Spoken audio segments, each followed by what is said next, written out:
मान लीजिए कि आपके पास एक बॉक्स में बहुत सारी अलग अलग चीज़ें हैं और आपको अपने छोटे भाई या बहन से उनमें से कुछ एक चीज़ों को लाने के लिए कहना है।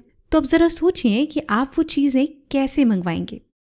जैसे मान लीजिए अगर आपको एक सोने का सिक्का मंगवाना है तो आप क्या कहेंगे। अगर आपको सोने का सिक्का चाहिए तो आप कह सकते हैं कि जो सोने के रंग का या सुनहरे रंग का सिक्का है वो लेकर आ जाओ। या फिर अगर आपको तांबे का सिक्का चाहिए तो आप कह सकते हैं कि जो थोड़ा भूरे से रंग का सिक्का है वो लेकर आ जाओ। तो यहाँ पर आप वस्तु को मंगाने के लिए उसके रंग का इस्तेमाल कर सकते हैं। अच्छा, इसी तरह अगर हमें अब मान लीजिए पानी या रबिंग अल्कोहल में से कुछ चाहिए तो आप क्या कहेंगे। अब आप जानते हैं कि पानी की कोई गंध नहीं होती और रबिंग अल्कोहल में एक दवाई जैसी गंध आती है। तो आप उन्हें कह सकते हैं कि उसे सूंघ कर देखिए और अपने हिसाब से आप पानी या रबिंग अल्कोहल को मंगवा सकते हैं। तो यहाँ पर इन दोनों में अंतर करने के लिए हम गंध का इस्तेमाल कर सकते हैं। अब आगे बढ़ते हैं। अगर आपको हीलियम से भरा गुब्बारा चाहिए या सामान्य गुब्बारा चाहिए तो आप कैसे कहेंगे अपने भाई को। आप कहेंगे कि जो गुब्बारा उड़ रहा है वो वाला मुझे ला दीजिए। हीलियम सामान्य हवा से हल्का होता है, या हम ये कह सकते हैं कि हीलियम का घनत्व हवा से कम होता है। तो हम यहाँ पर घनत्व का इस्तेमाल करेंगे। हम कह सकते हैं कि जिसका घनत्व कम है वो हीलियम है, तो आप जो गुब्बारा उड़ रहा है वो हमें ला करके दे दीजिए। आप अगली वस्तु की ओर आगे जाते हैं। यहाँ पर हमारे पास एक लोहे की छड़ है और एक शीशे की छड़ है। अब इनका रंग समान है, आकार समान है। अब हम क्या करेंगे। तो आप जानते हैं कि लोहे की छड़ चुंबकीय होती है और अगर हम एक चुंबक का इस्तेमाल करें तो लोहा चुंबक की ओर आकर्षित होगा। तो आप उन्हें कह सकते हैं कि एक चुंबक ला करके देखो और जो छड़ चुंबक के पास खींची चली जाए वो लोहे की छड़ है, वो मुझे ला करके दे दो। तो यहाँ पर हम चुंबकत्व के सहारे पता लगा सकते हैं कि कौन सी छड़ लोहे की है और कौन सी शीशे की है। अब बॉक्स में अंतिम जो हमारी वस्तु बची है वो है चीनी या नमक। ये तो बड़ा आसान हो गया।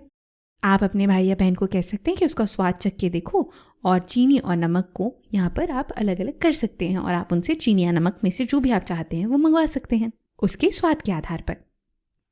तो यहाँ पर इन जो 5 चीज़ों की हमने बात की, रंग, गंध, घनत्व, चुंबकत्व और स्वाद, ये सभी क्या है। इन सभी को हम कहते हैं गुण।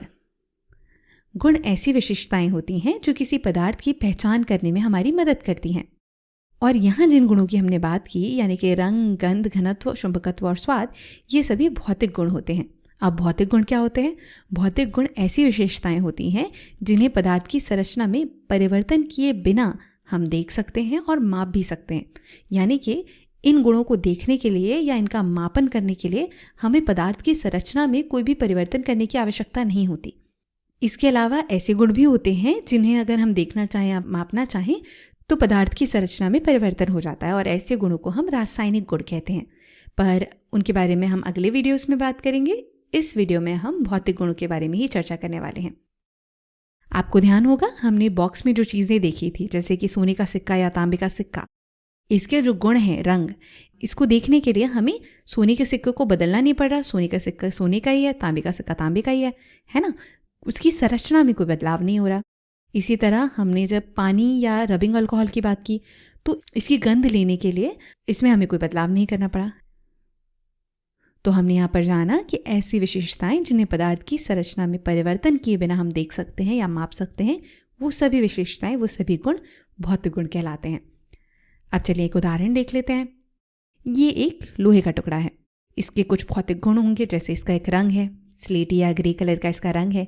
इसकी कुछ लंबाई है, 5 सेंटीमीटर हम इसकी लंबाई मान लेते हैं यहाँ पर।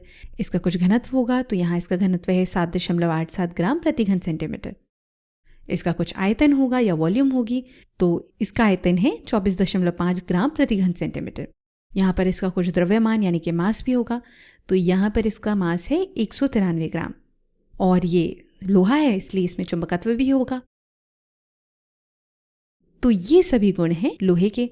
अब भौतिक गुणों के भी 2 प्रकार होते हैं। एक होता है अंतर्निहित यानी कि इंट्रिंसिक और दूसरा होता है बाह्य एक्सट्रिंसिक गुण। तो अंतर्निहित गुण वो होता है जो पदार्थ की मात्रा पर निर्भर नहीं करता और बाह्य गुण वो होते हैं जो पदार्थ की मात्रा पर निर्भर करते हैं। अब ये किस प्रकार से, चलिए मान लीजिए यहाँ पर हमने एक छोटा टुकड़ा ले लिया लोहे का। अब लोहे के टुकड़े की मात्रा हमने जो है कम कर दी।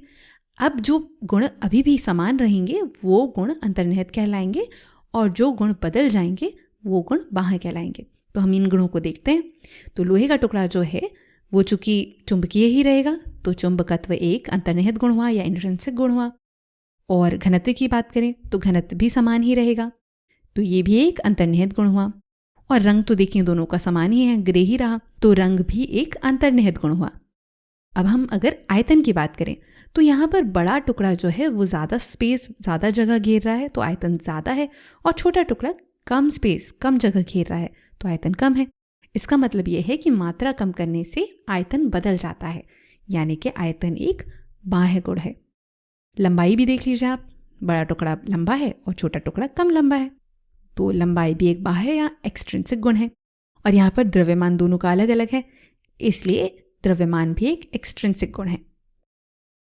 तो इस वीडियो में हमने जाना कि ऐसी विशेषताएं जो किसी पदार्थ की पहचान करने में मदद करती हैं उन्हें गुण या प्रॉपर्टीज कहते हैं। और ये दो प्रकार के होते हैं, एक भौतिक गुण और दूसरे रासायनिक गुण।